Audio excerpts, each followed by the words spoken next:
Okay, thanks for joining us on the YouTube tonight. Just looking at the comments, we've got Andy Cowley, Martin, Jimbo, John Anderson, Stephen Wardley, 2E0GGJ. Evening Robin, Reflecting Me is there. John, one of the moderators, Alan Matthews. So put your call sign in the comments and let us know you're watching. 6 likes, I'm sure we can do better than that.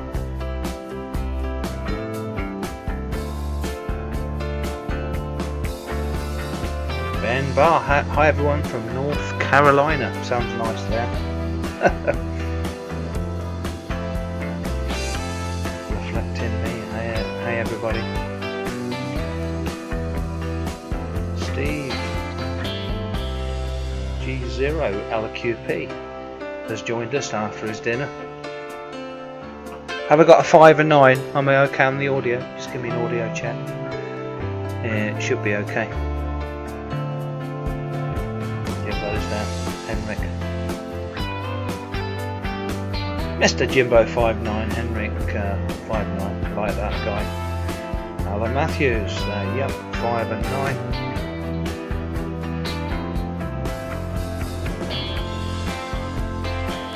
If anyone wants to appear on Zoom tonight, we can have a bit of fun. Lee's there, Andy Cowley.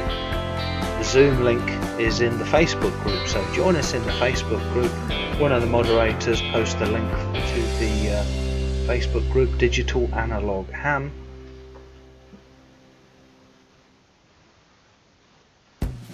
Big £9 here. I haven't heard that for a long time. Big £9. Unbelievable.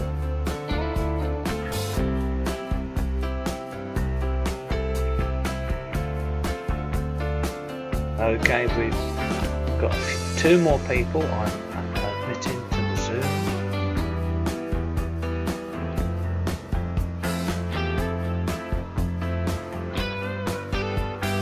So John Burns, I'll put you in charge of the Zoom while I'm not in there.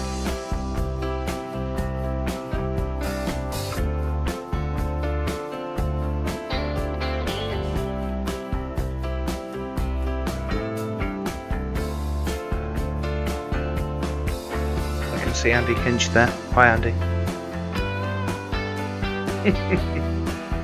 Crazy complicated setup this way. James Day looking very cool there, man. So we're just setting up the Zoom. So check out the Facebook group Digital Analog Ham, and John Reflecting Me has just posted that. Radio Rev 2E0BMT.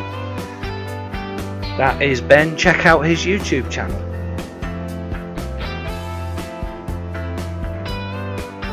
If James Day, could you post a link to Ben's YouTube channel? So we're just we're getting ready to go live.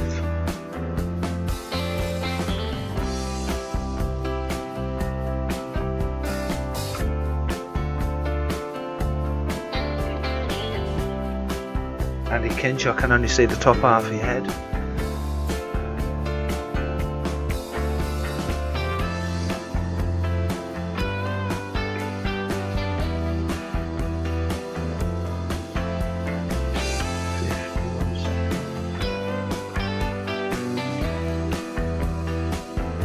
Roger Schlutz is in the house.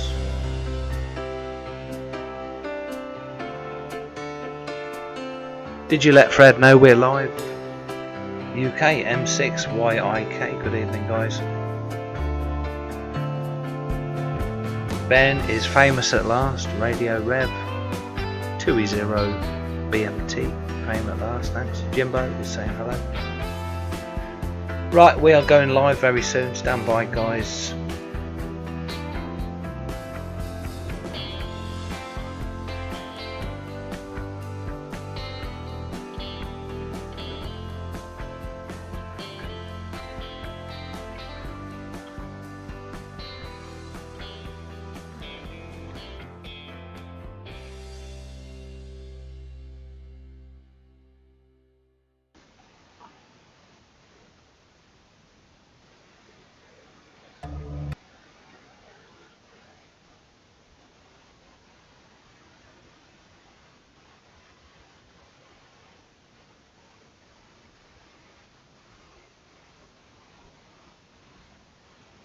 Roger Schlutz is in the house. He's ready to go. Okay, let's get this thing started. Hi everybody, this is Chris 2E0UKH.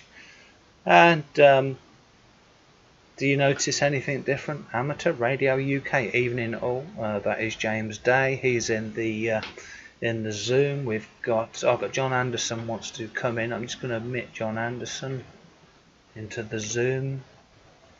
If there's anyone I don't recognise, you know, it's got to be a friend of the channel, you know. I'm just looking. John Anderson is there, connecting to audio. James Day is laughing at something. So, this is my setup. Radio Rev, thanks. M6YIK means a lot. Listen, Ben, join us on the Zoom. Join us on the Zoom. Go to the Facebook group. And there's a link, and we'll let you in. We'll get someone to let you in. Okay, so you know, tonight what we're talking about is the International Space Station repeater has been switched on again.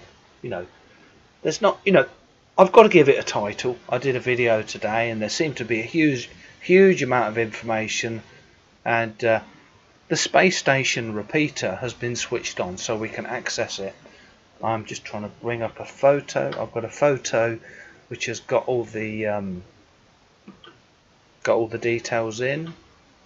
You know, transmit frequency, receive frequency.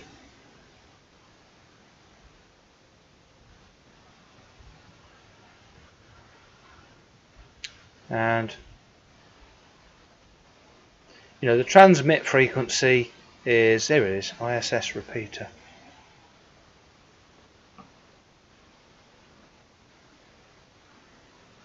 So I'm just going to share this screen I've got going. This is my left hand monitor, Steve. I hope it's better now. Last time it was yeah, well it works. It's very good coverage. I did it from the car today. Did anyone see that? I'm sure a lot of people did. I had a contact first time I tried 50 watts from the car on a hilltop.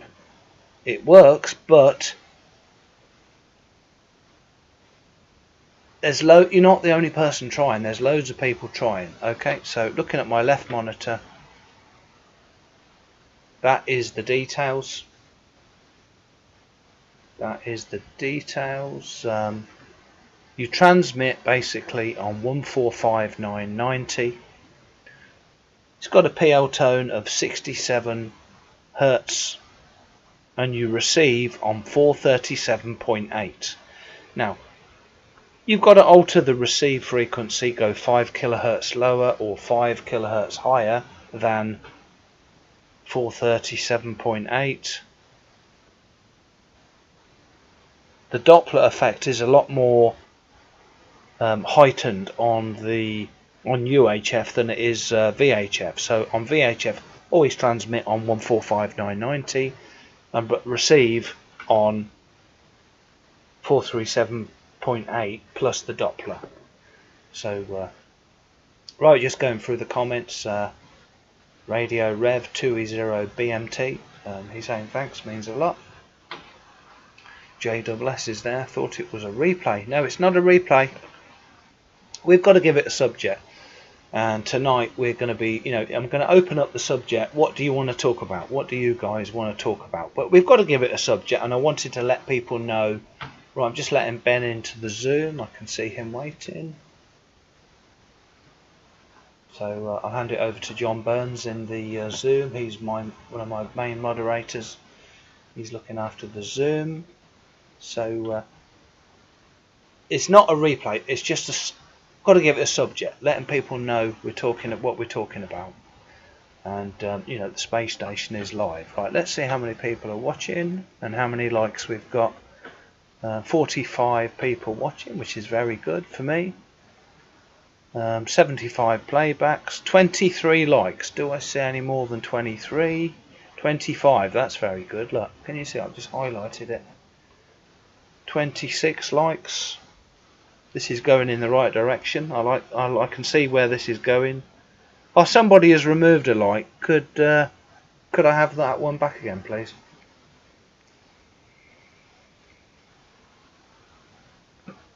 28. Okay, I think I'll stop it at 30. 29 likes. Very good. Do I see 30? Okay, right, sold to the man at 30. Right, let's messing about. Let's get this thing going. So I was just letting you guys know that the space station repeater is on and it's working. That's the frequencies.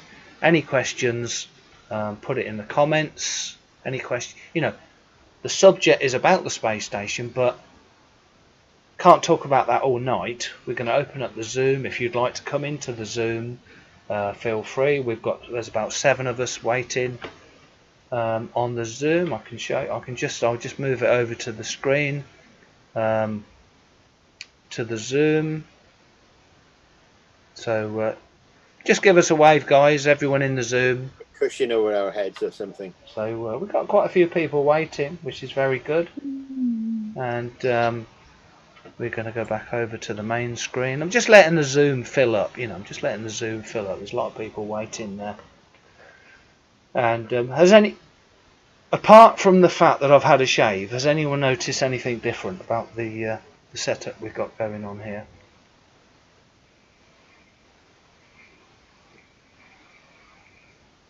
Mr. Sam Diesel Dog, Sam Whiteman is there. Oi oi, hi Sam. I'm going to be making Sam a D-Star repeater, a D-Star hotspot, sorry. You got bolder? No? I got slimmer? you don't want to know that. I've got slimmer and better looking. But the clock, yes, look, Andy Cowley knows what he's doing. Andy Cowley has spotted that I've got a clock. But it's not a clock. So I can control this clock from my phone. Blow your own trumpet. Look, no, I'm not blowing my own trumpet. I'm telling you, I said it's not those things. It's about this new clock.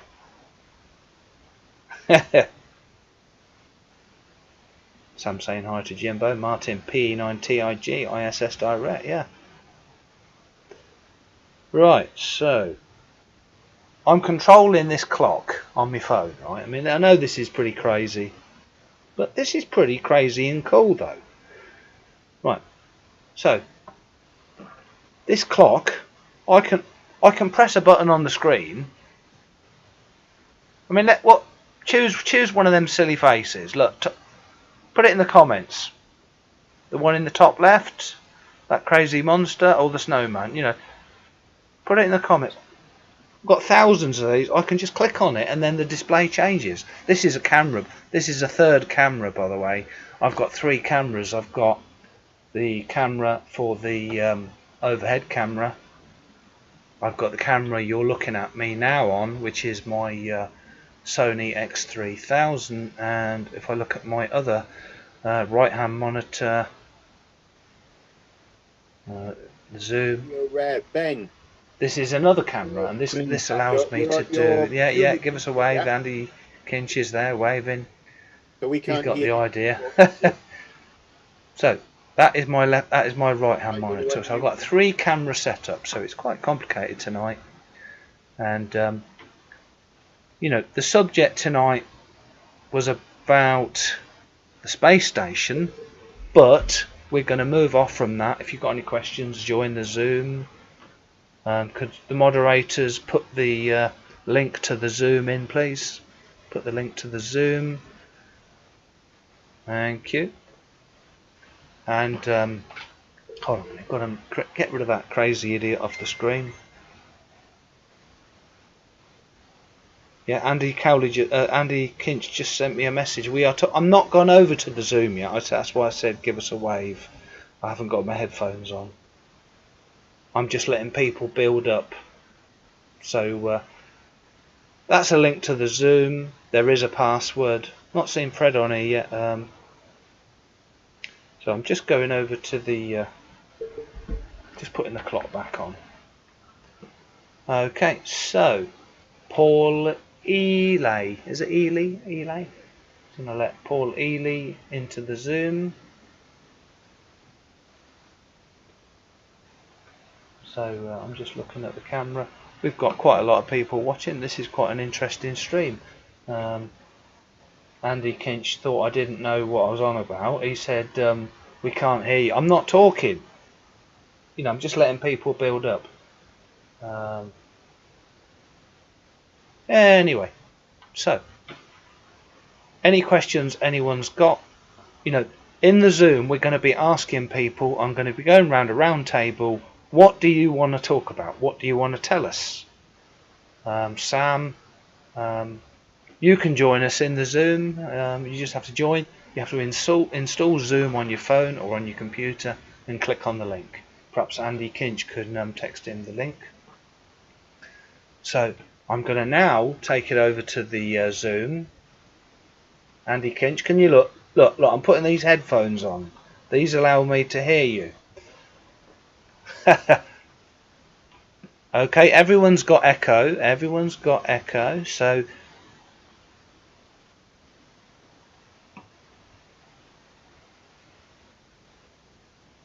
okay, so I'm just about to go over to the Zoom. I'm going over to the Zoom. So first of all, thank you to everyone for joining me in the Zoom. Just having a bit of fun. You know, a lot of people are locked in. We're just having a bit of fun.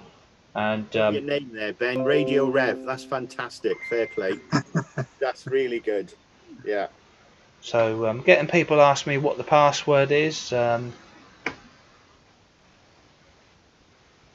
do that now. 270471. Can you post that, John, in the comments? Yeah. 270471.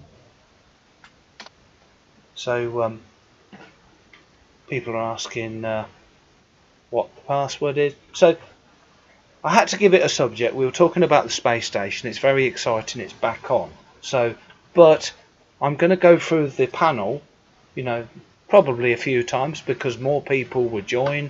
I can see someone else joining. Fran wants to join. I'm just going to admit Fran. So we'll take it over to John. He's one of the top moderators. We're what do you want to talk about? You know, it's not just about the space station. Is there anything you want to discuss? Tell us about your Facebook page, and then you. Oh yeah.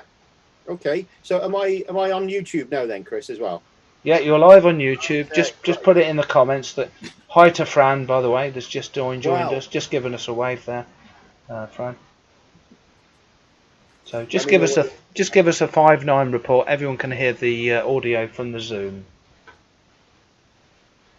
Let's make sure. Yeah.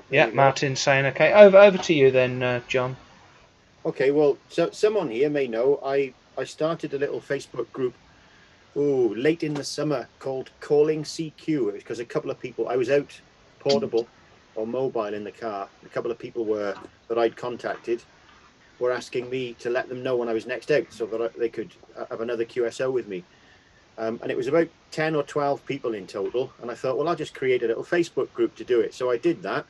And little did I know, it went ballistic. I've now got over 800 members. I had no idea it was going to be that busy. But check this one.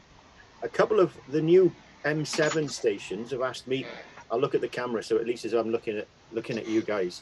A couple of the new M7 stations have asked me, could I help them make their first contact? Because they were either mic shy or didn't really know how to join a conversation, how to break in and, you know, get noted. So I put a post on one of my groups yesterday and offering to set up a net for new M7 stations, asking people if they could help me because I can't do it on my own, and asking people if they thought it would be a good idea. I woke up this morning to over 500 Facebook notifications. My Facebook notifications have been going nuts. That is unbelievable. Well done, mate. Well done.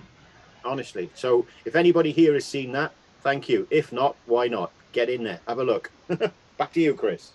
Okay, yeah, thanks, John. Well, I said to you earlier, I said, you know, everyone makes their first contact. I remember when me and Andy Kinch, you know, just give us a nod there. You know, we were, you know, we're pretty tough, you know, but making your first contact, that was pretty worrying, daunting prospect. We were shy.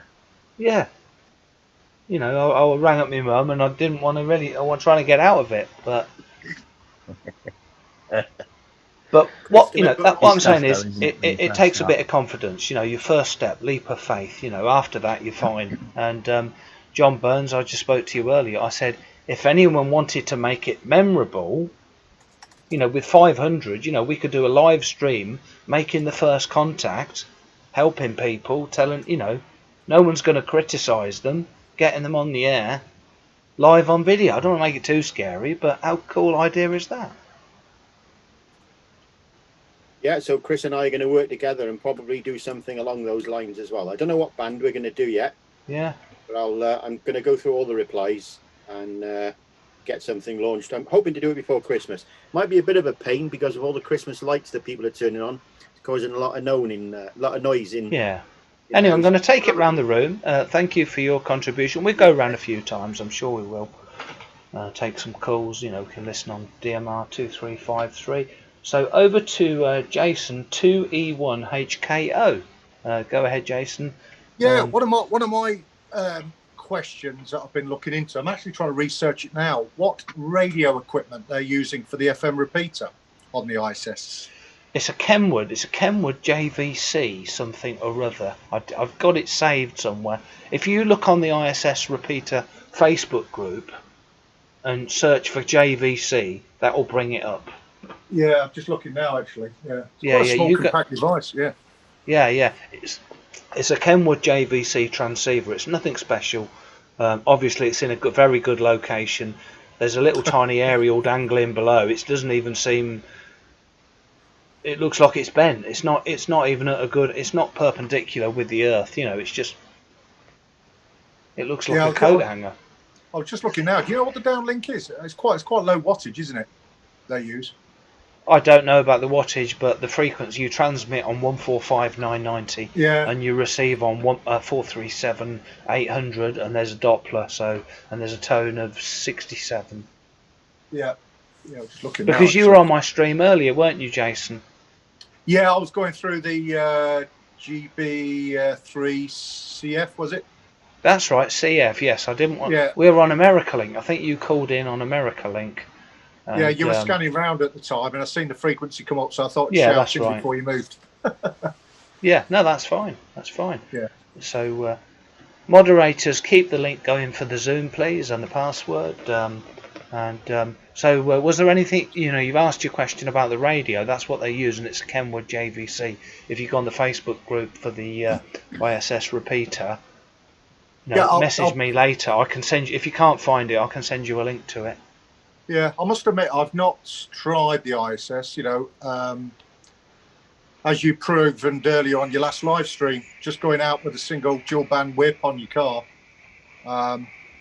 away you go. So I will be giving it a whirl at some point. I mean, it clearly worked, didn't it? I found a setup that works. It's waterproof. I can go out. It was even raining, pouring with rain. It's not stopped here.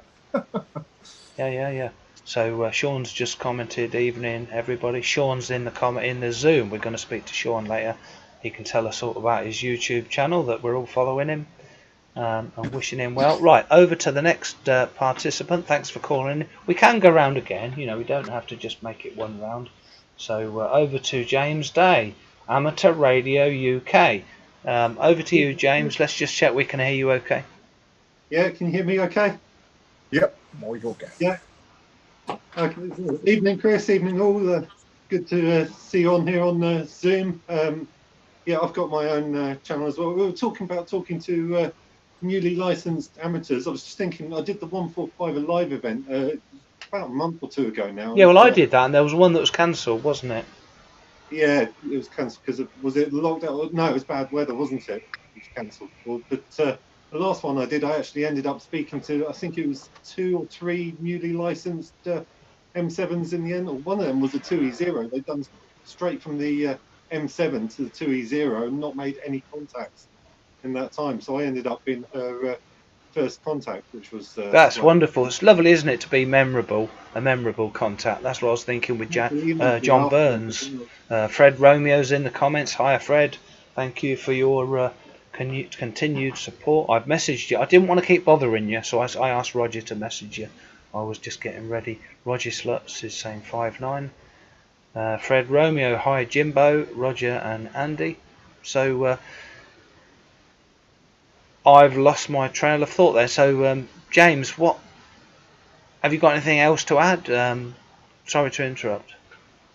Not really. No, I mean those first two contacts I had, the young lady I spoke to, she actually emailed me afterwards and said, "Thank you for being my first contact," which I thought was a really nice touch. So it's Yeah. always nice to be someone's first contact, isn't it? It is. It's very humbling. It brings back the excitement, doesn't it? Do you remember Andy Kinch when we made our first contacts? After several thousand, tens of thousands later, it can sort of dampen it down. But if someone else tells you they've just got their call sign, they want to make their first call, Help them.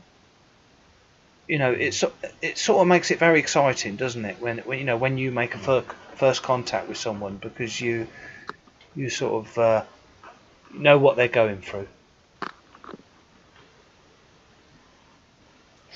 It is tough for them when they first start, though, isn't it? Really. It is, because you think everyone's watching, everyone's going to correct you, but it's quite the opposite. It's quite the opposite of that. Anyway, I'm going to take it over to another John, MI0AAZ. That's John MI. So you're in Ireland. Over to you, John. Yeah, good evening, everybody. I take it you can hear me okay? Yes, John. Yeah, 5'9". Yeah. Very good, yeah. Okay, right. Well, I put a question up on the Facebook page, but I don't think you noticed it. Might as well ask it here about the space station repeater. What's the best type of antenna to have a go at it with? Because so far I've only stood at the front doorstep when the ISS is going over with my handheld, and I find that the polarity of the signal does change. I tell you what, John, that's a fantastic question. That is a fantastic question. So I'm assuming you've got the frequencies down. You transmit on 145,990 and you transmit on 437.8 with a tone of 67. And you know about the Doppler. You just tune the 3 channels you've made. So the aerial. So let me just grab any old radio with an aerial that you guys can see on the screen. I'm just going to choose a background that's a bit. Yeah, I'll just hold it against my face so you can see it. So, if you've got a beam, if you've got the best antenna is an arrow antenna. I sent an arrow antenna off to Fred. Are you still watching Fred? Fred Romeo. I sent him an arrow beam for his birthday present. And if you've got a beam, you can just point it at the space station in a vertical orientation like that. Okay. Yeah, so if you've got a beam, you can point it like that. Now, if you don't have a beam, because that's you still have it, good, yeah. So if you don't have a beam that you can point, you can do it on a handheld or on in a car with a mobile, with a vertical. If you've got a vertical like that. I'm sort of holding a vertical radio with a vertical aerial. All the signal goes off to the left. That's my left. To the left and right. It goes off to the side. If you've got a pass that's directly overhead, you will, even if it goes over your house, you will not get a contact. It will not go upwards. Because it's going out to the left and the right. This is opposite, obviously. But it goes from the sides of the antenna. Now, so what does that mean? When you choose a pass, John, when you choose a pass to contact the space station, you choose a pass with very low elevation. Not 90 degrees, so it's totally above, but you choose one that is 30 degrees, 20 degrees, where it's going over France or Germany, or Ireland, or over the sea. So, hope that answers your question, John. Okay, right, that's fine. You've answered it for me. Go ahead to the next person. Yep. So to sum it up, use a vertical. The cheapest, best way, use a vertical, and choose a low angle pass. So over to. Paul Ely, over to you, Paul. Evening, and thank you for everyone. I'm at M7. I've only added for about 3 weeks ago. Brilliant. Um, Brilliant. Well done, Paul. Welcome. I haven't made any contacts apart from on DMR. Really, I've only got used to DMR, the Anytone radio. I haven't set anything else up yet. I did build a flower pot antenna. Yeah. But actually, I haven't connected anything else yet. That's okay. It's early days. You're just thinking what you want to do. Yeah, I mean, I think the hardest thing was only just doing new licenses. There is no clubs running to get any practical, which is quite hard. That's very true. That's very, very true. And that's where things like this come in handy, isn't it? You know, a YouTube channel where you can follow stuff. I mean, are you on a talk group now? Do you want to make a would you like to call in live on the Zoom? I'm all right. I'm busy doing some work at the minute, but yeah. Okay, you're at work, yeah. Yeah, no, I'm not at work. I'm building some 3D printers up that I got to get ready. Got you. But when John does the live chat or the live talking, that would be good. Yeah, the contact. Yeah, sure. Yeah. Well, make sure. Are you on Facebook? Make sure you're on Facebook. Join his group. Yeah, I'll join John's group. But yeah. And John, put it in the comments again. Your group. I was blown away. 500 people wanted to make their. There's 500 hams out there that have not made their contact. You know, we can all help them out. So we'll have to do it over 2 nights. You know, 250 one night and 250 the other night, John. It will be good. On the space station, are all the astronauts ham radio operators? Have to be. They have to be, do they? Is that part? They have. Yes, I think they have. A lot of them are not interested. They have to be. So that means that they're not all interested in it. The last lot that went up, there was 4 Americans. They're all hams. Was there one Japanese? There was 4 Americans in another country. So they have to be hams, but whether they like to be hams, you know, whether they're doing it because they have to, you know, that's another question. But yeah. And James, I'd like to say you do look like the Facebook link. James looks like what? Facebook. The creator of Facebook. Oh, Zuckerberg, yeah. Well, I actually thought that John over in Ireland, I don't know whether anybody would agree me on this. Sorry about this, John. But I think that you look like Martin Lynch. Now, I don't know I thought that. Lynch is. Yeah, I would be worried if I were you. Yeah. Well, I'm sorry, I can't give you any discount prices on radios tonight. I was wondering if you could. Yeah, no, he's not gonna. Something for the weekend. I think you give us a better deal than Lynch's, wouldn't you? Yeah. If you could, I found the TX Factor quite interesting. And, it is, yes, TX Factor. That's a very good thing. That's come from Lynch's. Right, let's get back to the subject. Just looking at the comments. So I can only go by my screen. So I've spoken to John Burns in the top left, in the orange T-shirt, fearless. You know, he's going to answer 500 emails tomorrow about new calls. He's very fearless. And now, I don't know why, but we've got James Day. Did we speak to you, James, earlier? I can't remember. Yeah, we did. I'm just very dynamic. I keep moving around. Ben, Chris. Yeah, that's right. It's Ben next. Sorry. So it's Ben next. So Ben's first of all, Ben has got a YouTube channel. Just say your call sign, Ben, so we can all hear. Yeah, good evening, everyone. So good to be part of this Zoom call. I'm 2E0BMT.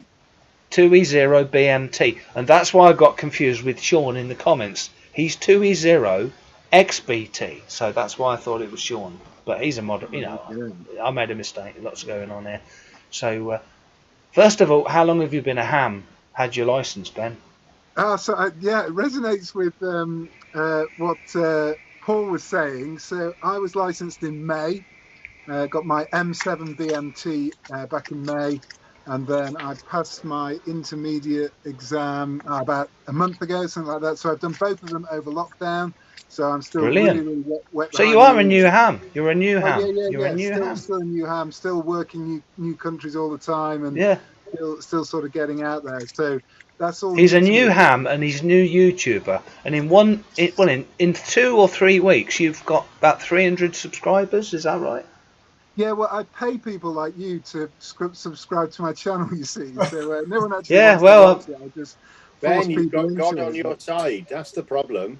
That's what's unfair. You've got God on your side, haven't you? Oh yeah, that's right. Yeah. No, so, yeah.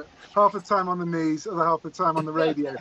So, John, you were saying about people making their first contact. I can remember shaking, making my first contact. Yep. There are two things Yeah. there. A guy who's a friend of mine, a guy called Steve, who's based in the same town as me, who's Mike Zero, November Mike Alpha. He's a great guy. He's really helped me get to grips with things. But he said that he's got someone, he's a chair of one of the clubs, and he said he's got someone in his club who has been licensed for 24 years and never picked up the mic. And unbelievable. Wonder why that is. well, I think nerves, it's a big thing. And then I think the other thing that I think we're missing a trick is, I thought naively, being new to all this, first Tuesday of the month is the 2-meter FM contest. It lasts 55 minutes. And I thought, man, if everyone gets on the air on 2 meters, everyone's got a 2 meter, even if it's just a hand portable. I mean, you can pick one up for 20 quid off Amazon or something, right? So if everyone gets on for just those 55 minutes on 2 meters, everyone will make loads of contacts with people. And it could, not really doing it as a contest, but, just, so I'm sat there calling CQ for an hour, and I work 3 stations, all of which are on cross polarity, just simply twiddling their thumbs, waiting for the 2-meter sideband competition to kick in at 8. So I think there's a missed opportunity there to say, actually, all of us who have been on the air for a little while, or even for years and years and years, if we could all commit to just doing something at that time. So if you're brand new, you know this is a safe place, it's a low-key contest, it's open for all. But the main thing is, you don't have to have, £2,000, £3,000 worth of equipment to enter. You can just pick up your handheld and probably make 3 or 4 contacts locally on that. So I'd like to brilliant find that idea. particular flag. Yeah. I think that'll be John Burns, I didn't realise there's actually, it's amazing, there's at least 500, that's just people that responded, that are in the group, not everyone's a flipping radio big mouth that loves talking all day long, people worry about how they look, they're not going to get told off or shot down for saying something wrong, that means there are at least 500 and, realistically a lot more, 500 people that would like to make their first call. Greg Haskey is there. Dang, I'm late. Reminder didn't work. Okay, Greg, thanks for joining us. So that's something we need to look into in the future, John. Have a light. I mean, I don't want to make it harder for them, but that'd be great, Chris. I think it's a great. Yeah, I think we're going to do that. We're going to do. I mean, you've got all the emails. If anyone's up for it, let us know, and we'll do a live stream making contacts. So anyway, over to you, Ben. Was there anything else you wanted to say? Yeah, no, I think my next project, after I've finished building this all-star node that's I'm putting some videos on at the moment, is going to be to build I don't even know the terminology, but I've seen Yagi antennas that are got a sort of an X polarization, which is specifically designed for satellites. So that because I think what our Irish friend John was just saying was the polarization changing. I think that's partly due to the movement of the satellite, but also because the radio waves are sort of bending and flexing as they're going through the atmosphere. So the idea of like this cross polarization thing with sort of 70 and 2 meter is a beam antenna. So I think I'm going to build one of them, and I'd love to work the ISS. I've never even attempted. I've listened a few times and heard people working. Yeah, well, Ben, I did it down the road from you. I know. I saw. I'm thinking, why didn't we do it together? But well, I was trying to get you out your house, but you said it's miserable weather, miserable day. Chris, and I had Sunday's a busy day. What can I say? I was 10 miles away from you, and I know. But I don't know if you might work. I'm joking, of course. You might be working from home, doing other things. You've got family to look after. But I think try and get your notifications set up on your messenger. I sent you a message. I said we're in your area, we're filming, and there was a delay. So we'll do it no, again. I'm sorry. Jokes aside, Sunday really is a busy day. It's the only day I work, really. Yeah, that's fine. That's fine. But next time, though. Next time. I started off on a boring trip. I went in. It was pouring with rain, like you said, miserable weather. I went for a drive, around my high spots, and it worked out really good. A miserable day. It's a miserable day with miserable weather, but it ended up being one of the best days, and it was perfectly warm in my car. I couldn't care less about the weather. Yeah, Anyway, no, so check out James's YouTube channel. He's too what's the word? Too humble. He wouldn't mention it himself. One of the moderators put his YouTube channel in the comments. It's really good. He's just getting started. He's got a lot of subscribers in just 2 or 3 weeks, and loads of good info. So we're going to move it on to Fran next. M6YIK. Let's just check we've got audio from you. Go ahead, Fran. Yeah. Can you hear us? Yeah, I can hear you fine, mate. Yeah, very good audio, actually. So, is there anything you'd like to talk about? Ask a question? Ask the panel?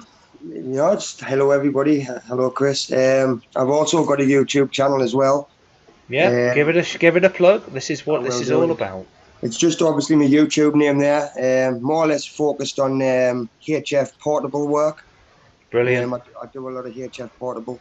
And I've also got a Facebook page, what is QRP portable, with about 300 members at the moment, which I started about a few months ago. So how many subscribers have you got then on your YouTube? On my YouTube, I've only started it a few months ago. I've got around about 50 subscribers at the moment, but that's a good start. That's a good start. But yeah, going back to the M7s, getting the first contact.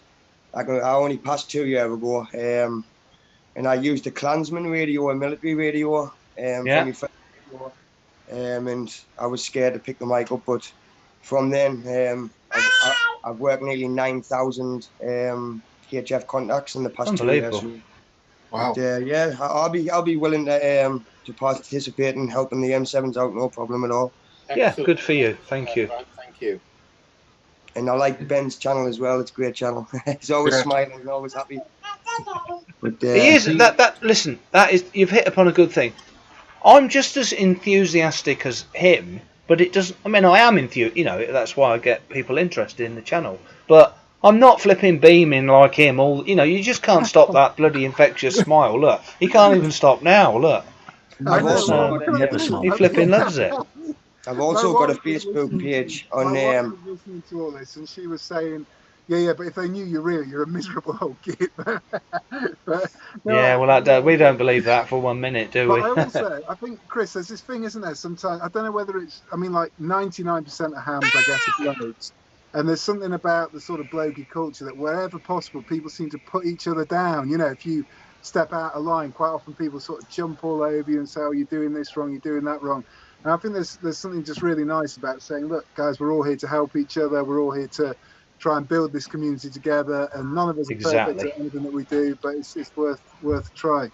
Chris, I'm really sorry, but I've got another engagement. I just saw this out of That's okay. That's totally okay. I just wanted to give you a chance to plug your channel and join in and tell you to sort your notifications out. So when I message you, you might hear them. Just before you go, Ben. Just before you go, if you're going to be building one of those arrow antennas, I've got a 3D printer, and I could maybe print you some of the brackets out so you can make life a bit easier if you would like that. That's no problem at all. Yeah, I've never used a 3D printer, but anyway, I'll take this offline.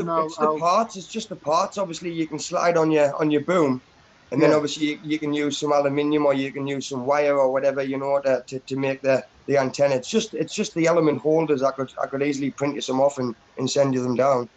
That'd be amazing. Yeah. No, I'll pay you as well. I'm very happy to pay. Yeah, we're all. Are both of you guys in the Facebook group? You can exchange details in there. Yeah. And also, Chris, I was just before I go, mate. I've also got a Facebook page. I do make and I don't sell them, but I make them and try and fund my hobby, and that's just called Fran Tenor. and I've got quite a few antennas on there from base loaded verticals. Yeah, well, put it in the Facebook group, and someone will post it on here. Your link. You know, all you guys, you're doing a great job getting people involved. You know, helping people out. So I think you've got to. Did you say you got to go there, Fran? No, I haven't got to go. Just before, obviously, you pass it on to the next person. Okay, before you pass it It's round. Ben that's got to go, Okay. I believe. So Yes, we'll go it's over me. to Andy Gotta go. Kinch Take care, next, Ben. and Ben's All the best, waving. guys. All the best.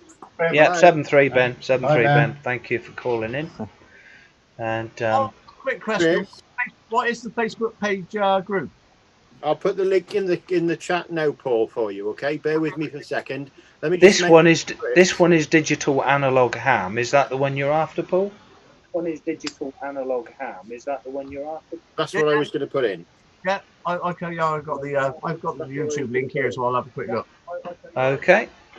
Chris, just to let you know, there's a couple of people from overseas in the chat you might want to take a look at. You've got Ondas from Brazil, and you've got somebody from Robert from Quebec as well. Okay, I'm just going to take. Thank you. I'm just going to take a recap. I'm just going through. So, see Martin's comments. Amateur Radio UK. Robert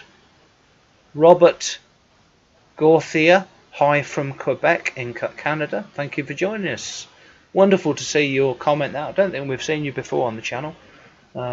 Andras in Brazil. PU4YES. I like that call sign. Yes, he's a yes man. I like that call sign. I think that's why you chose that call sign. We've got Martin commenting, Sean. Yeah, I think we're caught up. Thank you for the info, and I did miss it, and I apologise for that. You know, a lot of stuff going on. Keep the links going for the Zoom, and then, you know, at the end we'll take some calls, and it'll be wonderful if someone...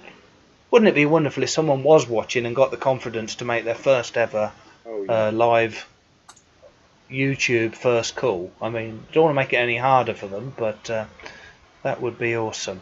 And it's great to see Fran there with his young child there. We love having kids on here because, you know, he can look back on this video in years to come. You know, things like that. This is a family show. Fran, if you ever need any help with your 3D printers, just let me know. I build them.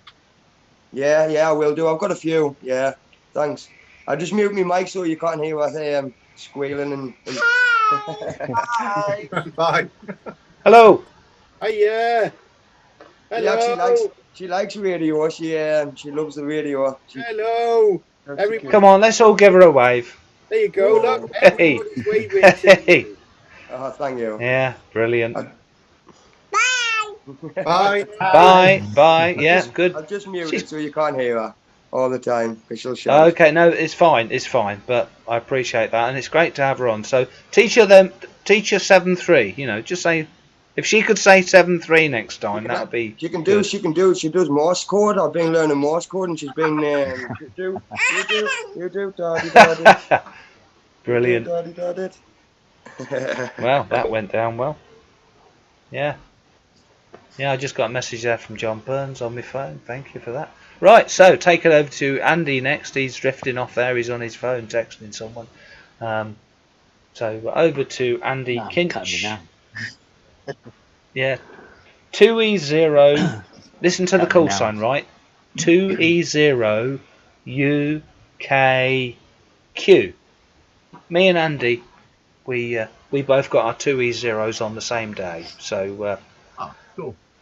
I chose Uniform Kilo Hotel, you know, United Kingdom Ham, and he had Uniform Queen. Kilo Quebec, or Uniform King Queen. You know, there's all sorts of possibilities.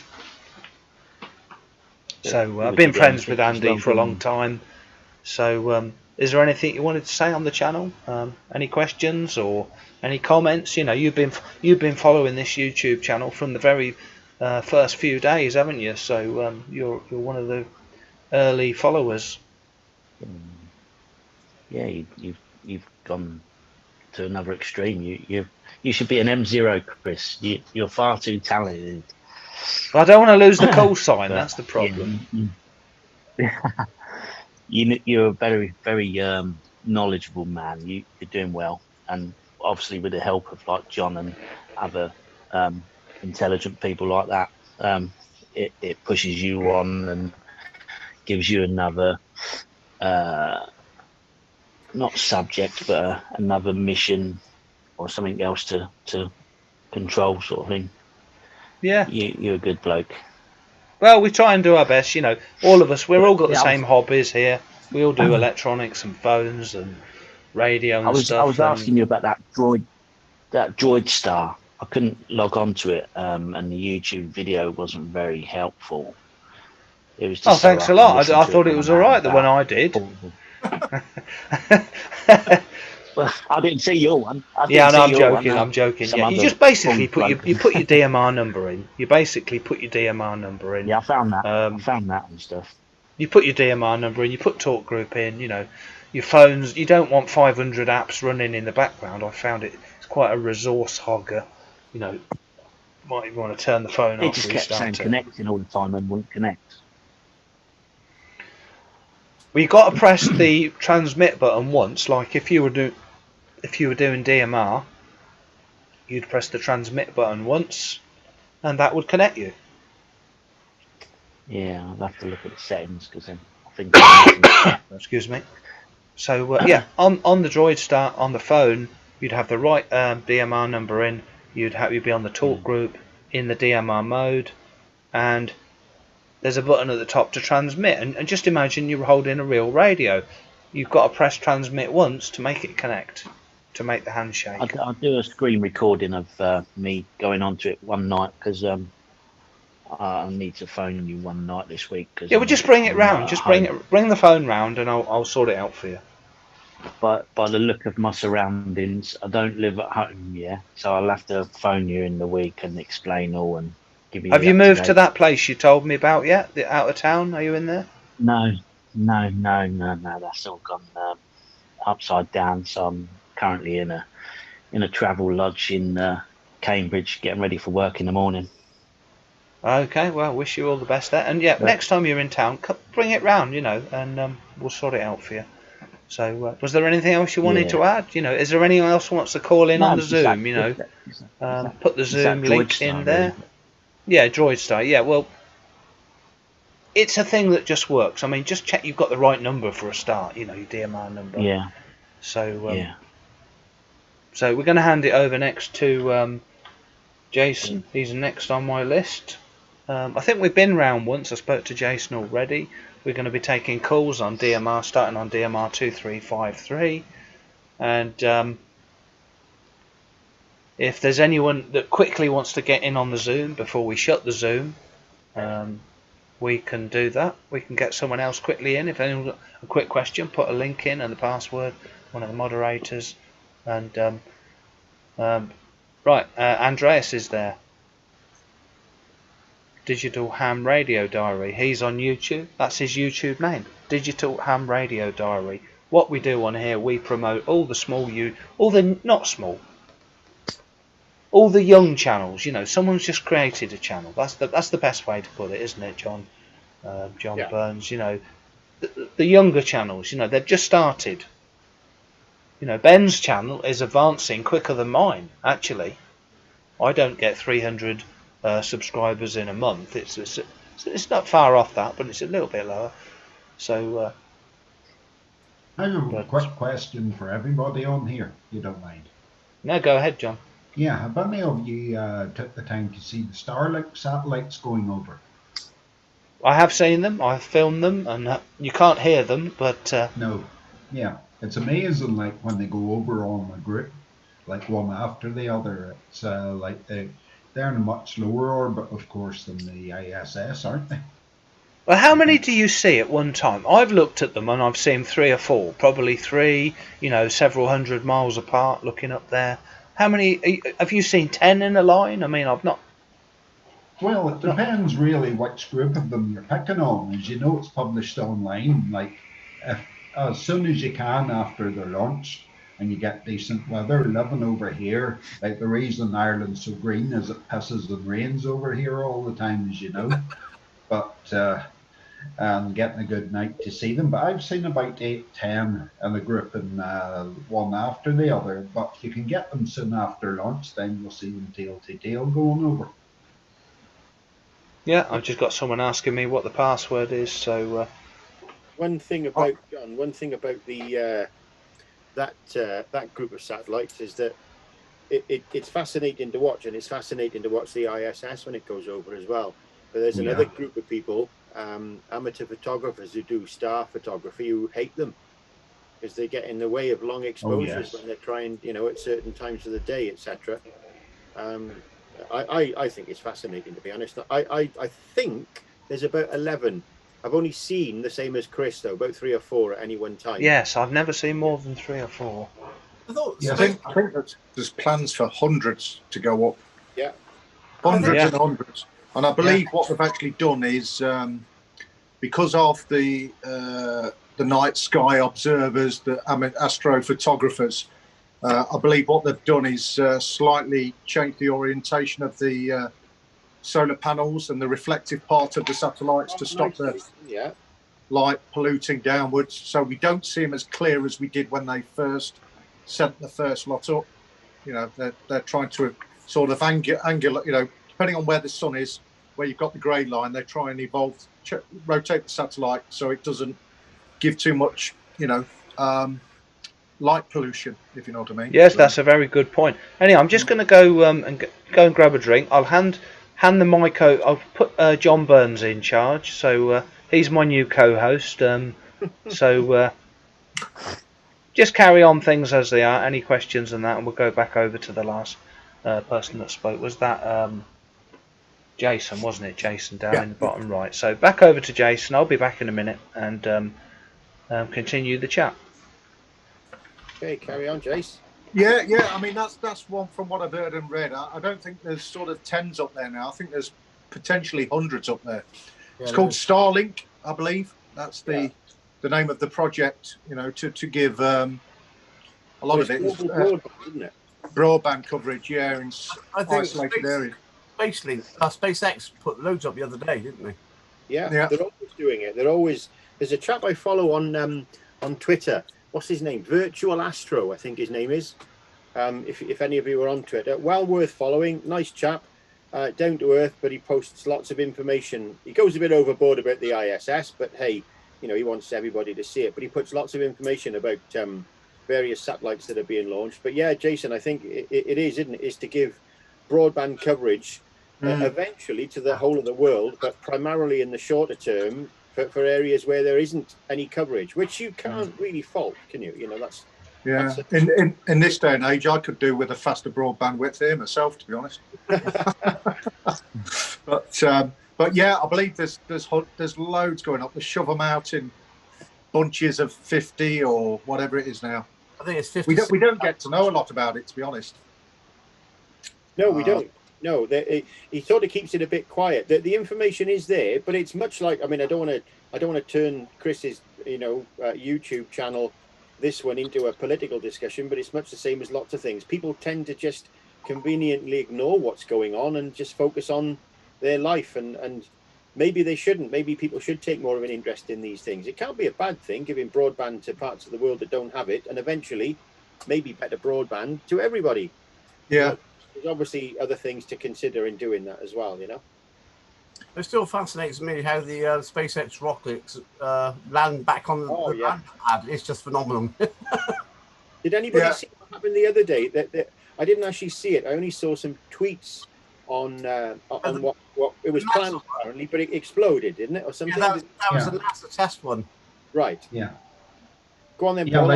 I'll put it, as Chris is not here and he just put me on the spot. I'll conveniently put you on the spot now and say, over to you, Paul. Tell us about this, what happened. And hello to anybody in the chat as well. Keep the comments coming for Chris.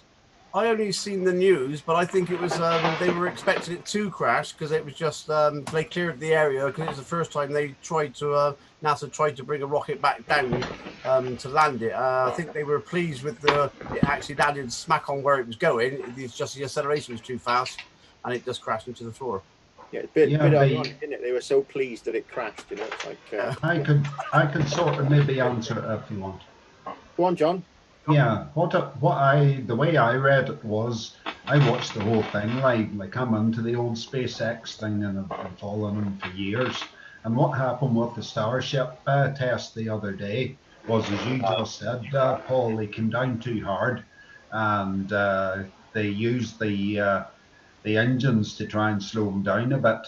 And I think there was only 2 out of the 3 engines fired properly to get them slowed down in time, and that's why it went. But after all, like, the media got the hold of it as they do and made it out to be a big failure. But it did what it was supposed to while it was up in the air, so it wasn't a failure that they, as I say, the media tried to make it out to be.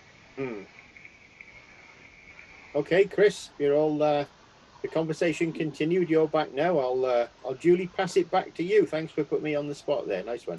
Okay, yeah, well, you're never lost for words. I know I can trust you there. He's got a point there, folks. He's got a point there. I can't deny that. No, well, he's good. Listen, John's just got his new call sign, and he even managed to get one through, a date through in a couple of days, didn't you? You know, he was chatting up that girl. He was chatting up that girl at the RSGB, and instead of waiting a month, he got through in 3 days. Interesting point. I should mention this for anybody who's looking. Either I'm not sure if anybody in the chat or anybody on YouTube or anybody watching on Zoom, if you've got your M7 or your intermediate call sign, if you're doing your intermediate or if you do the full, you can apply for other call signs that have now been added back to the pot. I don't know what the criteria is that allows call signs to be added back into the pot, but I've got myself a GW3 call sign. It's GW3JVB. JVB, that's my initials. So I was delighted. If I'd followed the process, I would have had an MW0 call, you know, the next one that was available. But you can apply manually, pay a fee. If you don't accept the next one, you pay a fee. It's only 20 quid and it's a manual process, but you can do it for intermediate and you can do it for full as well, if anybody wanted, you know. Yeah, it's good info, yeah. How long have you been full, John? Literally 5 days, Jason. 5 days. Right. Well, we can speak. Yeah, absolutely. Well, I've been almost 20 years as when I passed. I think it was novice. Okay. So I'm a 2E1. So back just over 2000. So I've been licensed almost 20 years, and probably 10, 15 years of that I've not really got involved in radio. Yeah. Because all I was allowed on was UHF and VHF. Okay. You're only a youngster, Paul. Yeah. So now, since lockdown, I've spent a lot of money, you know, as we do. I'm working from home now. But I think my next objective now is 12 months. Give myself 12 months to sort of, in between, do a bit of studying, catch up, start from the basics again, because I've forgot so much, you know. Well, Chris might want to pick this one up as well. I don't want to do all the talking here, but we were talking earlier, Chris and I, for anybody, I know it's a global audience, but for anybody in the UK looking to do the full exam, have a look at the syllabus and break it down so that you concentrate on the questions that have 2 or 3 topics, not 6 or 7 or 8 topics. Because there might be one question that just has one topic. So you know that question is going to come up with just one topic. So focus on that one. Questions with 2 topics and 3 topics, focus on those. Questions with That's 7 right. topics. Yeah, there's basically, in any of the books, whether it's the foundation, the intermediate or the advanced, there is a section at the back, up in the top right, there's a little square, and it says there's the different sections, like the licensing conditions, that's the most important one, and there's like 6 or 7 questions from that. Some of the lower ones, like health and safety and I don't know, components, hazardous and stuff like that, there's only 1 or 2 questions per section. So if you did it in the order of the amount of questions, you'd go a long way to get, so, you know, because you can just memorize it. Yeah. So I mean, just a quick one. I know this is UK based and we have got a global audience, but questions per topic, licensing 7. There's no reason for any of those wrong, by the way, Jason. No, because there's no if you're doing the full, when you get your when you get the exam, you're allowed to take in an examination sheet or examination pack that's I've about got, yeah. Well, all the answers to each of the license questions are in that documentation you can take into the exam. So there's 7 questions. The answers are in front of you. You can have that in the exam. 7 questions you should get right. Yeah. Oh dear. The biggest ones are technical aspects, 11. Transmission and transmitters and receivers, 12. And EMC, electromagnetic compatibility. That's it. And I believe there's very little mathematical in there as well. Not really. No, very little. Just the main one is the. Anyway, 12 months. 12 months. You know, 300 with frequency and wavelength in it. That equation. That's the only thing I struggle with, the frequencies. Really? Because I've never done any of it, or had any training, or seen anyone else work frequencies. I didn't know what frequencies to use. I mean, I worked for Samsung as an engineer on the road, so repairing things, electronics is a doddle for me, that side of it. But the actual frequencies was quite hard to get a grasp of. Interesting, yeah. But there's an equation sheet that you get that you can take into the exam, Paul, that gives you all the equations, and lots of the points on the syllabus are recall type questions. So you don't have to know, you just got to be able to remember. And really, it sounds a bit of a cop-out, but with recall questions, the answer's in front of you because it's all multi-choice. It is, yeah. So as long as you do memorize it, they you can take this one in. Yeah, that's it. That's the one, Jason. That's it. I've got my books to do the learning intermediate one. I only got into it because I'm a scout leader. When you get the local ham radio club down to do a Dossie, he said, if you're coming down, you're going to have to do your license. I said, all right. So that's what I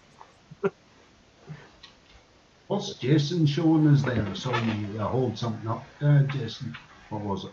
It's all free. I mean, I just went on the RSGB website, and this document here you can actually download and take in with you. This is the licensing conditions and the equations, the formulas. hanging in here. But yeah, I highlighted bits and pieces from the last lot. For a while, I thought John JVB was the oldest licensed amateur on here tonight. No, not at all. No, not at all. Right. So I've just put a link in the YouTube chat, John, to where you can get that documentation that Jason just put up. Okay. So it's in the YouTube. Couple of mocks. Yeah, you can download that, and what Jason put up was essentially a copy of the material that you can take in to the full exam, but it's an online exam at the moment in the UK, isn't it? So you can take it to the exam, and it's about a 16-page document. Most of it is about license conditions. There's some band plans, some detail about specific band plans, and some notes to the band plans. And on the back is an equation sheet that you can take the equation. So all the equations are there. You don't have to remember them. They're all there. You can take them in on a piece of paper. It's remembering. There's lots of them, and it's remembering which one to apply to the right question, and that can be a little bit confusing.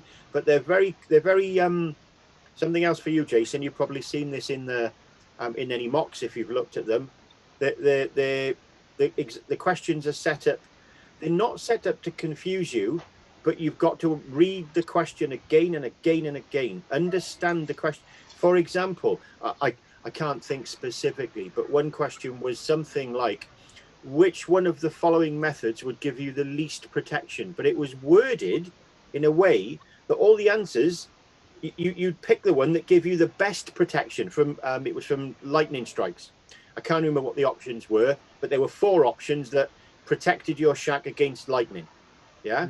But the question was, which of these options gives you the least protection against a lightning strike? Well, I should get that one because that's my job. That's my work. You did get that one right then. But yeah, I initially thought, I know that one. That's easy. When I read the question, I thought, no. You know, John, can you hear me okay? John, can you hear me okay? Yes, Chris. Can everybody hear Chris? I can hear you, Chris. Hey, I'll, Okay, I'll do. Yeah, carry on, John. Carry on, John. I'm just popping down the shop. I'll be back in a minute. Just hold the fort. I'm just popping down the shop. Sound like you're in the toilet. I think Run out of drink. I think Chris is taking the mickey. I think. We're pretty casual. We're pretty casual on this show. Just carry on. I'm just popping down the shop. Oh, It's he is next going door. down the shop. Okay, well, okay. Thanks for putting me on the spot again, Chris. I really appreciate that. It's nice of you to do That's that. okay. I know you can handle it. Yes. Right, So, yeah. rods into the ground. Oh yeah. Right. Good. I tell you what, then, Paul. That's another good one. Chris at the beginning of his at the beginning of the stream, sort of put the option out there for everybody. What do you want to talk about? What's the subject? You know, what do you want to know about? That's a great thing to mention. Can I, again, takes me off the hook and put you on the spot, but tell us about lightning rods. Tell us about protecting your shack against lightning. What RF ground?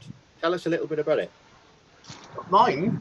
Or, yeah, My friend George, how do people do it? Give us some advice. I'm in a stack workshop at the moment. It's like a shed or garage, I imagine. The workshop in the bottom of the garden. And I'm going to put my friend give me some lightning rods or earthing conductors just whack into the ground. But when I was looking around to put one in there, there was only one going down in there, so it was already earthed out on mine. Okay. Does anybody else? And again, sorry if we're losing track of any of the comments on the YouTube stream. Chris has had to take a hike to the store, so he's opened it up for abuse to anybody to take over his stream. No, he hasn't really. It's shut. Oh no, the shop's shut. But has anybody else got any thoughts on lightning protection? That's a good thing to talk about. Anybody else? Open to anybody. Well, if I could just say, I don't have that problem because all my aerials are indoors. The biggest thing from my, I can't really be specific in what my role is, but there's a lot of aerospace defence and communication involved, and to protect against lightning, you need lightning protection. Now, with anything, if you've got antennas or equipment, if you get a direct strike, depending on the ground potential, a lot of that energy is going to go in. However, you're going to get some coming back into your shack.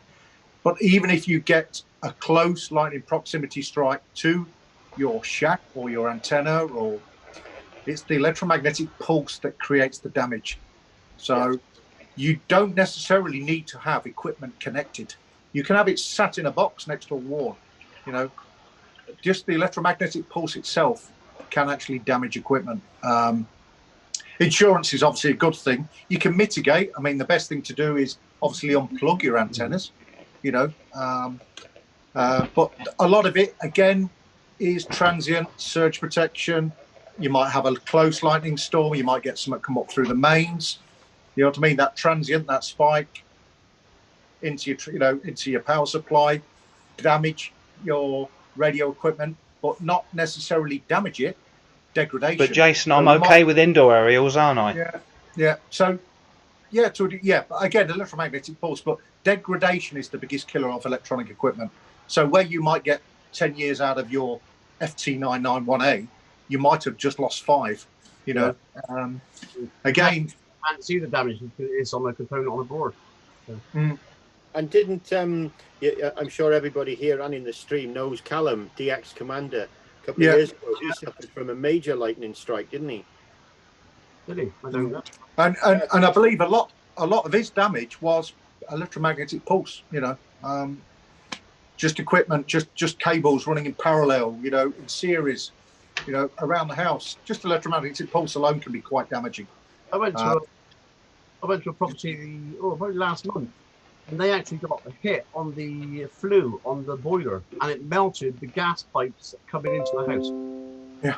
All the flux on the gas pipes. And the water.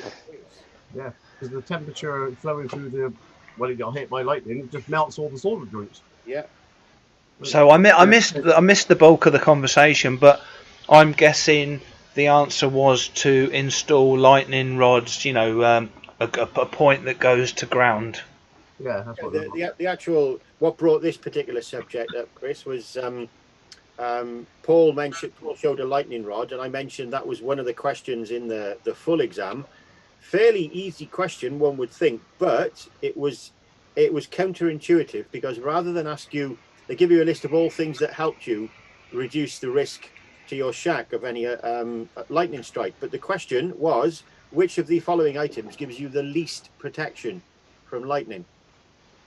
So you look at it, and automatically, if you don't read the question correctly, Yeah, I'd fall for that.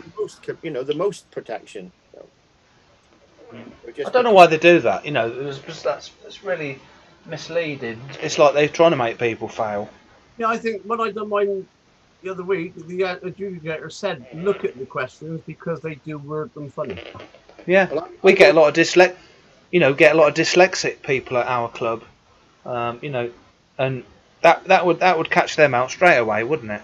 Yeah. Unfortunately, I wrote a little article to help people pass foundation and intermediate.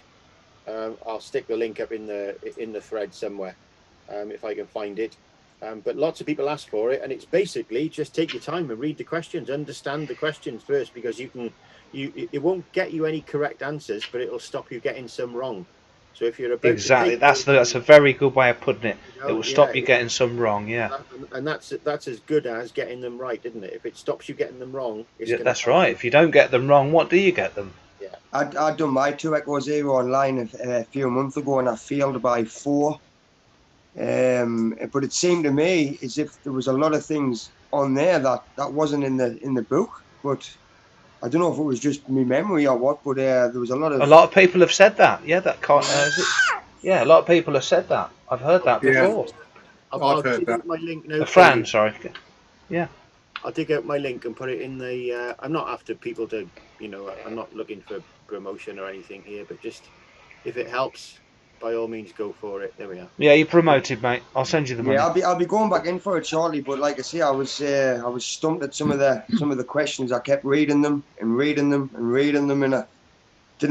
The more that I read them, the more that they weren't becoming any sense. It was strange. But I would say a quarter of the questions I really didn't have an absolute clue about. There just didn't seem to be any information on the questions in the book. It was strange. Now, is there any questions on any of these, the foundation, the intermediate, or the full? Any questions on digital? Yes. I didn't come across any. On DM, I'm on about DMR, D-Star Fuse, that sort of digital. I just took mine and I didn't see, there was none at all. Well, absolutely zero questions on digital radio, Chris. Yeah. But there are questions. Now, why is that? Is that because of the... does that say something about the people that are running it? They're not interested in that? They're old school HF operators? It's going to say it's probably down to RF, isn't it? It's down to probably thinking that they're not sending... You're not putting a signal out. You're just using the internet. Not through radio. Yeah, but when I was standing on the east coast of England opening repeaters abroad, I was giving out 4 watts. 4 watts or 5 watts. I was on RF. I was on just the same as a man doing FM on Simplex or going into a repeater abroad.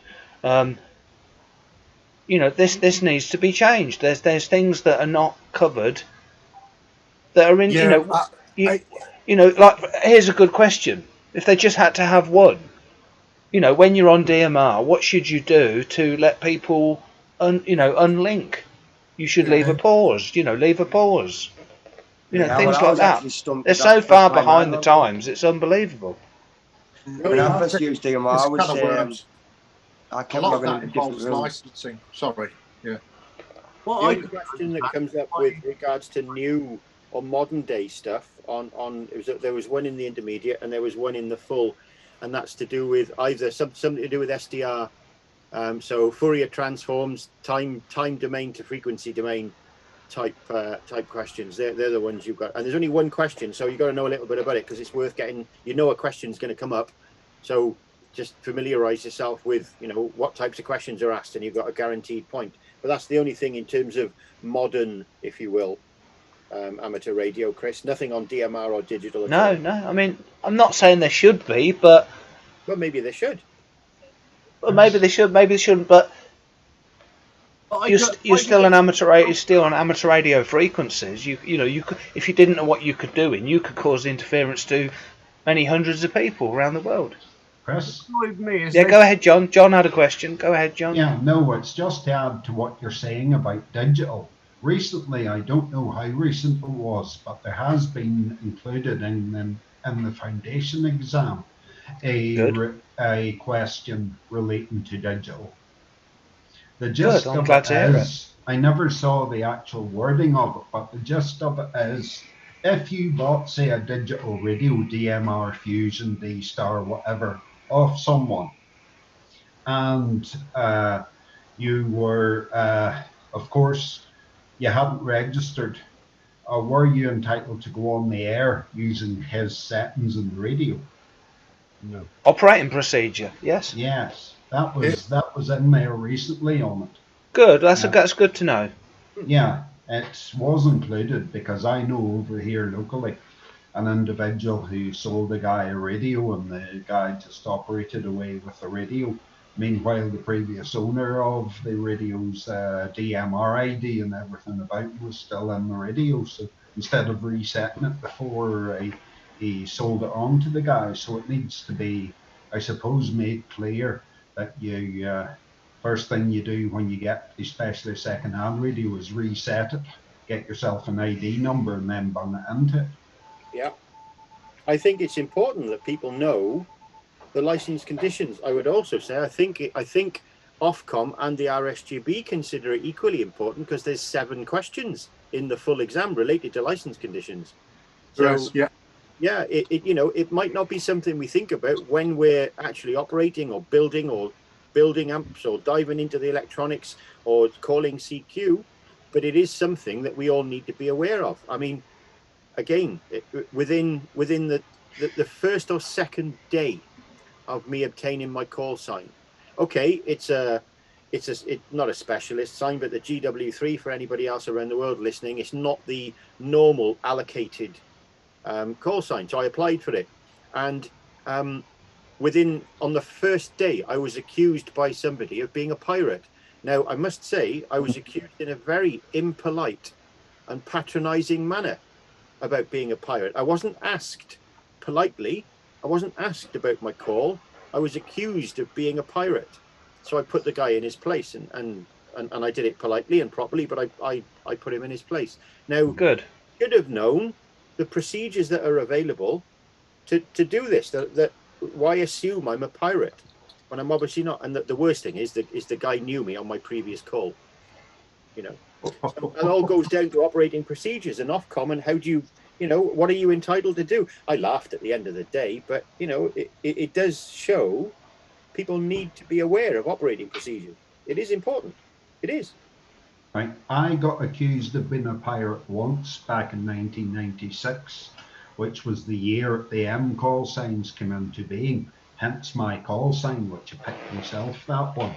I was on 20 meters or wherever, and I worked a guy in Israel. And because the prefix was so new at that time, he accused me of being a pirate and said, there's no way that could be your call sign. I'll put you down as GI0AAZ here instead of MI0AAZ. And I tried my best to explain to him, but nope, he wasn't having any of it.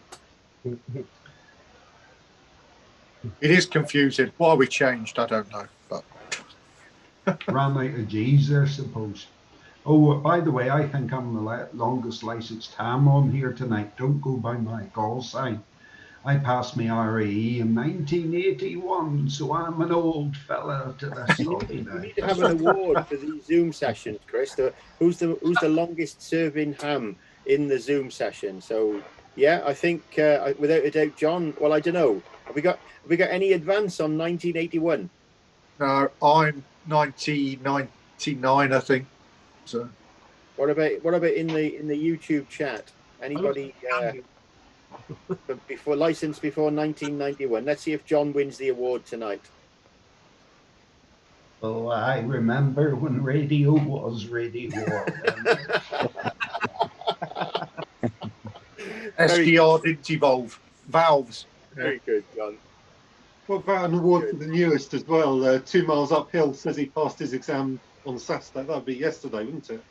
Oh, good Jimbo. for him. Chris, Jimbo, 1987. Oh, John, you've been pipped at the. Oh no, you haven't. No, I haven't. No. Ah, Andy Cowley, 79. Flipping legend Oh. just sniped you at the end there. Well, he's not on here. I'm talking on the Zoom chat here. Yeah, So there we'll you have go. to- You claim the yeah. prize, John. Yeah, I'll claim the prize for the Zoom chat. So, But one more Yeah, suggestion. you definitely got a prize there out of us. Bunch of losers.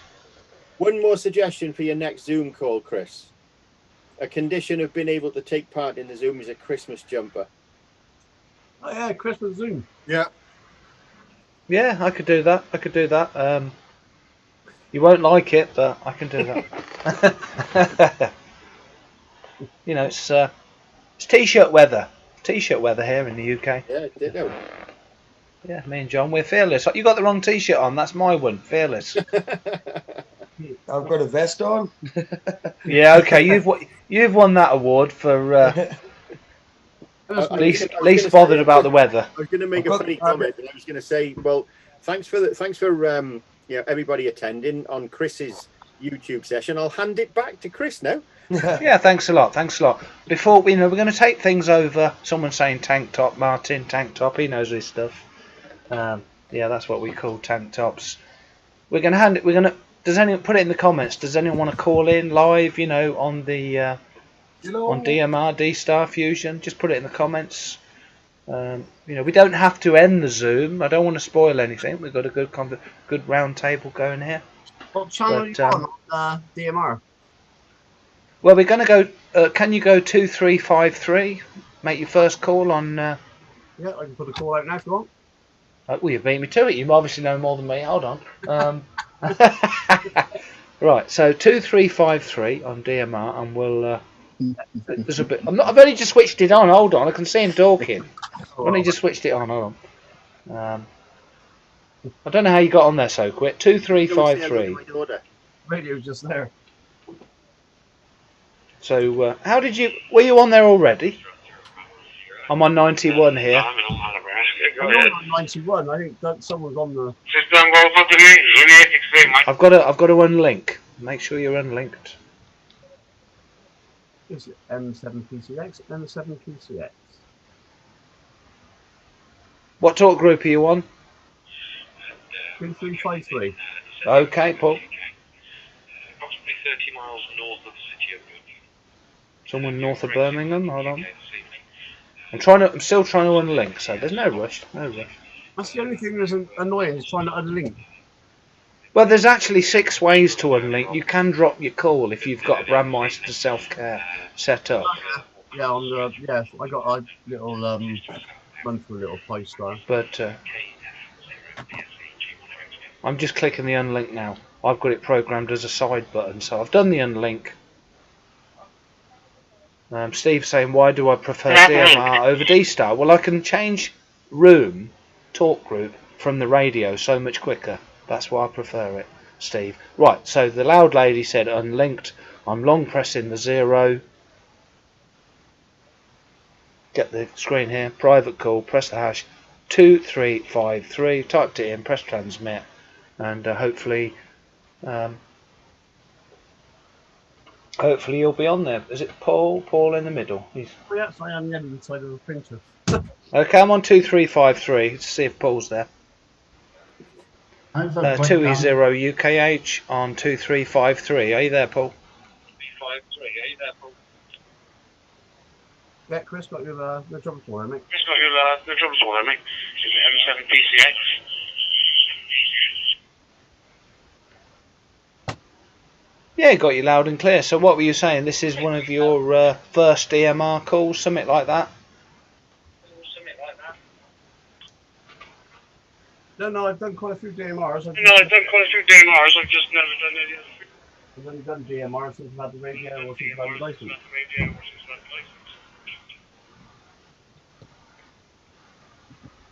Yeah, okay. Well, I've mastered the art of doing live streams with people calling in on DMR, but I'm going to swap the camera over to the main camera because it doesn't have the audio from Zoom interfering. So just keep an eye on the screen on the video. I'm just going to move it over to this setup because that doesn't have the audio from Zoom coming through. So anyone in the Zoom is welcome to stay there. So over to you. Over to you there, Paul, and I'm sorry about the feedback.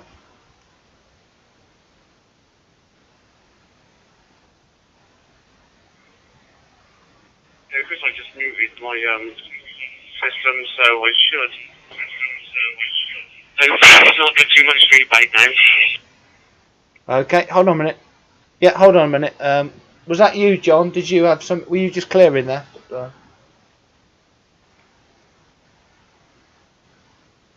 Okay. Okay, good night. Well, I'll give everyone the chance to say good night. I think we'll kill the Zoom because it's gone really well. Don't want it to be too long. So I'll say 7-3 to John, and thank you for taking part.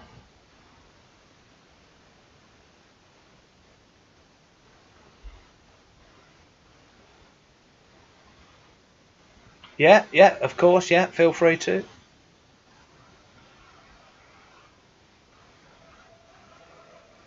Okay, so. Okay, yeah, good night, John. So, yeah, 7-3, cheers.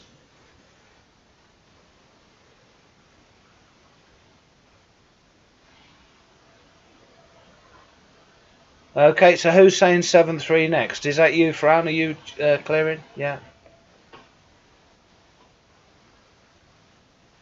Okay, we're going to be taking calls on Facebook, you know, on on YouTube, on the different radios. But I'm just clearing people on the Zoom, and then we'll pick it up on conversation on radio. So thanks for your input tonight, mate. Yeah, good night, mate.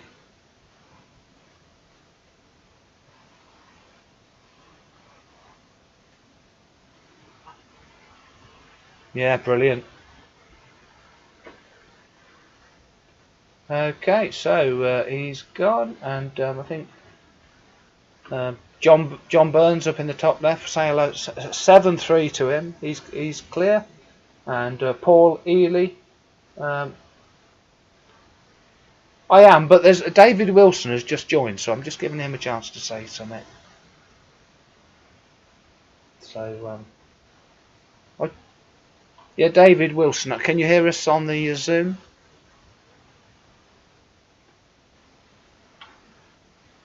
Oh, well, that's interesting. This is the first time I've used Zoom, and I know. Okay, well, we can hear you, David Wilson. We can hear you.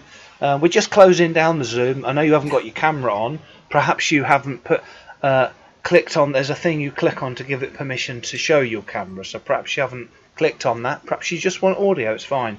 But we're just closing down the Zoom. Did you have any closing comments on anything you wanted to say or any questions? No. I just come late to the party. That's okay. You wanted to take part. You're in the Zoom. That's fine. And any further comments? Raise your hand. Just a quick one. If anyone does want any 3D printed parts or anything like that, just let me know. I've got a whole workshop full of 3D printers and filament. I can just wonderful. Wonderful, John. In the background there, Paul. Oh yeah, I can see. Yeah, I got loads. There's one there, yeah. Some over there.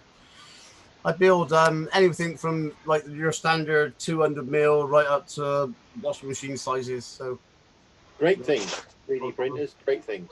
Yeah, Paul, hit me up in the comments in the Facebook group. I can come up with a few, like handheld, any tone holders, things like that. I'm not sure what. I got some of them in the for your cup holders. Yeah, that'd be very handy. Yeah. Shout me out in the. I'll send you one over. Send me your address, and I'll send you one over. I will do. Yeah, but are you in the Facebook group, aren't you? Yeah. As far as I know, yeah. Yeah. Anyone else that's watching that's not in there? Digital Analog Ham. Yeah, okay, so thanks a lot for that, Paul. I'll send you one over. That's very good of you. Thank you very much. Chris. Yeah, Wookson. Yeah, okay, Paul. Yeah, for the Wookson. Cheapskate. Okay, James. Yeah, see you there, Paul. James, any last comments there? Not an awful lot, really. Just thank you for having me on the live stream. And like I say, to the new guys starting out their channels, you probably won't be that far behind me. Just hit 150 today, so not that far to go to catch up. And Ben's done a phenomenal job with his channel, because I think he only started a few weeks ago, and he's on 300 odd already. So, yes, well, he's doing really well. He's gone, but fair play to him. I'll have to kick him out my Facebook group soon if he gets too big, Yeah, can't have him overtaking you, Chris. No, I don't mind. I'm only joking. He's got something. He's obviously got something special going on there. He can't stop smiling. Anyway, I'm going to cut the Zoom. I'm going to take calls on DMR, and then I can, Fusion and stuff. JSS is saying sounded excellent. He's got God on his side. What did you say, Andy? He's got God on his side. He certainly has. Earlier, wasn't it? Yeah. He's got an unfair advantage.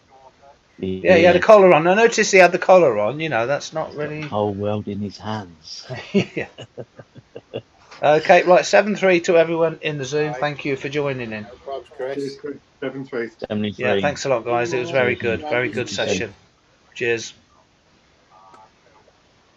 So that's the Zoom gone. What a wonderful session. What a wonderful session.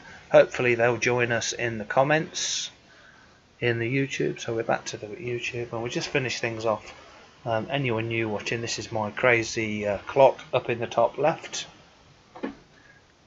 That clock can be set as a graphic. I can set that up as a graphic. It's controlled by Bluetooth, so I could say, put a stupid thing like that on it.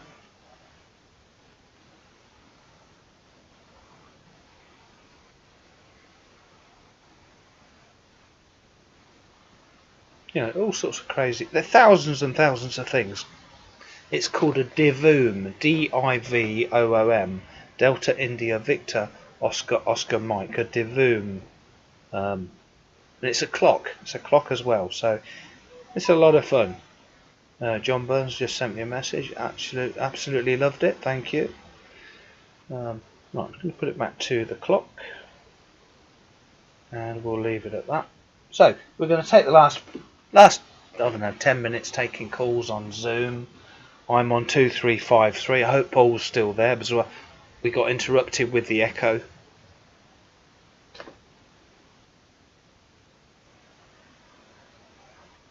So I'm on 2353.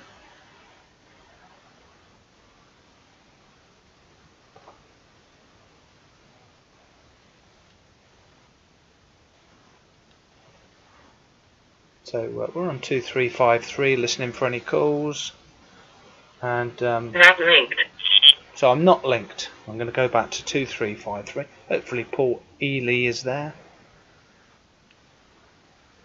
Group call 2353. 2353.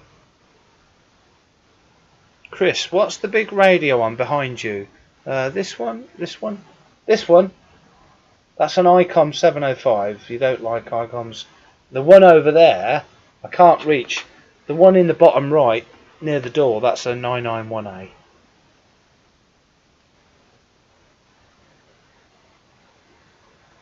So I'm not hearing anything on 2353.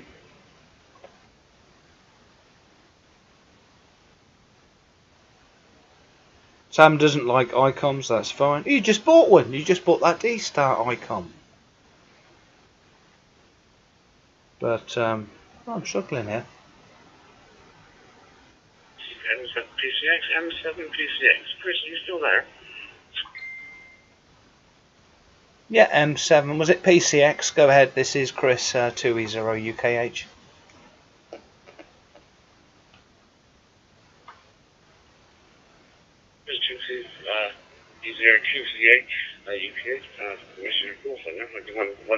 I requested to join the Digital Analog Ham Facebook group page. As soon as we get your address, we'll send you over a holder, because I printed one the other day for someone and they didn't want it, so I'll send it straight over to you.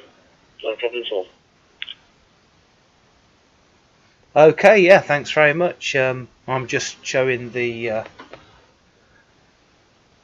DMR hotspot going on here, and I'm going to just create a new tab, and I'm going to open the Facebook. So let's just see who else has got one member request, and there you are, Paul Ely.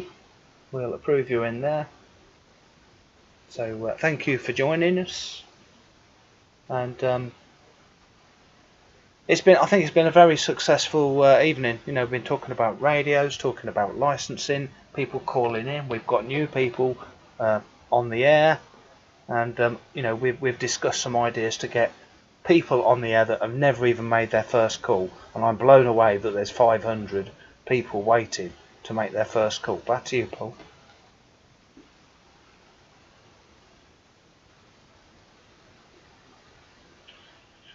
Yeah, very good evening. It is amazing how many people knew people have just done their licenses, which I find really fascinating. I was looking at the website, and they said it's normally gone from like 3 a month to something like 300 a month. It's just phenomenal the amount of people who are doing their licenses, and the amount, and like you say, people who are quite scared or you know, we don't know where to start in the hobby once you get your license, because there's no clubs or meetings. No one really knows. That's why groups like tonight, your Zoom meeting and everything else is really, really good for newcomers like me. Thanks very much, Chris. Yeah, thank you. Well, it's given me, you know, some ideas, you know, what we can do to help, you know, the situation. All the clubs are shut, you know, they're all on standby. Can't have too many people in there, and you know, we can get people have just passed. We can get them on the air, making some contacts, and doing some operating procedure. You know, brilliant ideas.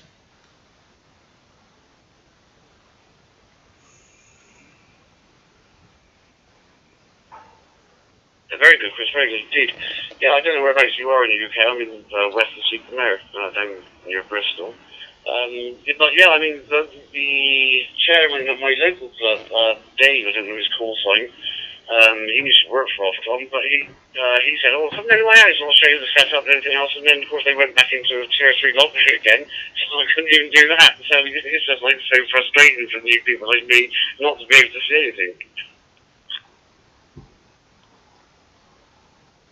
Yeah, well, we've taken for granted, haven't we, over the years, you know, having these clubs nearby, having everything, you know, nightclubs, bars, pubs, restaurants,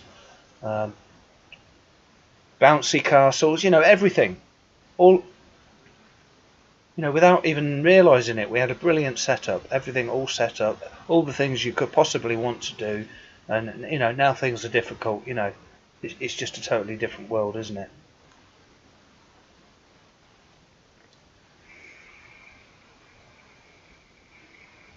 Yeah, it's a totally different world. I mean, my job involves going to everyone's house every day. We've gone from 5 days a week to 6 days a week because everyone's home breaking their appliances. So we're just flat out more and more. But it's like you say, you just got to wear your protection, protective gear.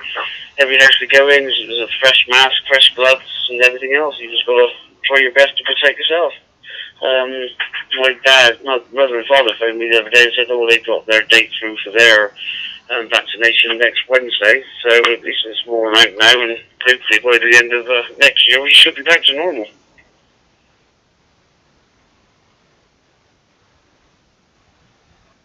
Yeah, well, once these vaccines kick in, you know, that is a road to recovery, isn't it? But you can't force people to take them, can you? That's the problem. But anyway, let's just leave a pause and see if anyone else wants to call in.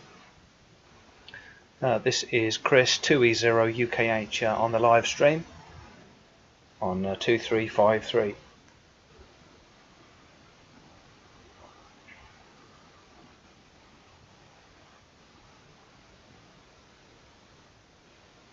See someone keying up.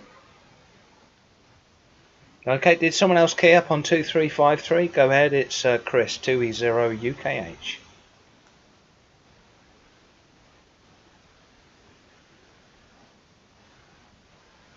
I think I'm still getting traffic from 91. Anyway, nothing heard. It's been quite a long stream. If anyone else wants to make a quick contact, I'm on 2353. Otherwise, we'll call it a night. And thank you for everyone for taking part.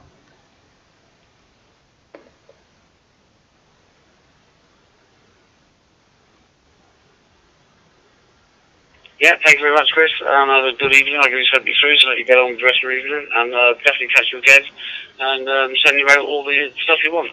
Brilliant. Thank you for a fantastic night. Yeah, wonderful. Just tag me in the comments so I know which pool we're on about. I know your surname, obviously. Should be able to find you just fine. Okay, 7-3. So just listening for any new calls on 2353. And then I'll go to the comments. Todd is late to the show, was watching the movie. I'll have to re-watch it. Hope everyone is doing well. Yeah, quite an interesting stream tonight, talking a lot on Zoom, getting conversations going about licensing and new hams. There's 500 new hams in the UK that are wanting to make their first call. It's blown me away. John got 500 emails. Anyway, listening for any further calls on 2353.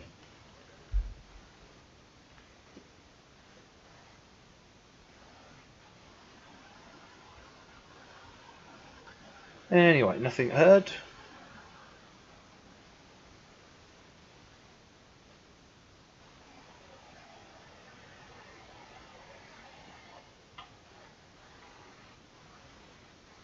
Okay, we're gonna hit the live stream. Thank you for everyone to take part. Brett Bull, great idea. I'm going to borrow that. Nice work. Okay, thanks to everyone for taking part. Typical, we've got 40 odd people now. We're just at the end and we've got more people than ever. But thank you so much for taking part. Loads of interesting conversation. Put your 7-3s in the comments. Andy Cowley is there. He's put his 7-3 in there, reflecting me. Awesome job there, Chris. Reflecting me. Psycho. Hi, Psycho. Not seen you on here for a while. Thanks for joining us. Always love it when people comment. Put your 7-3s in the comments. I'm going clear. This is Chris 2E0 UKH. 7-3 Jimbo.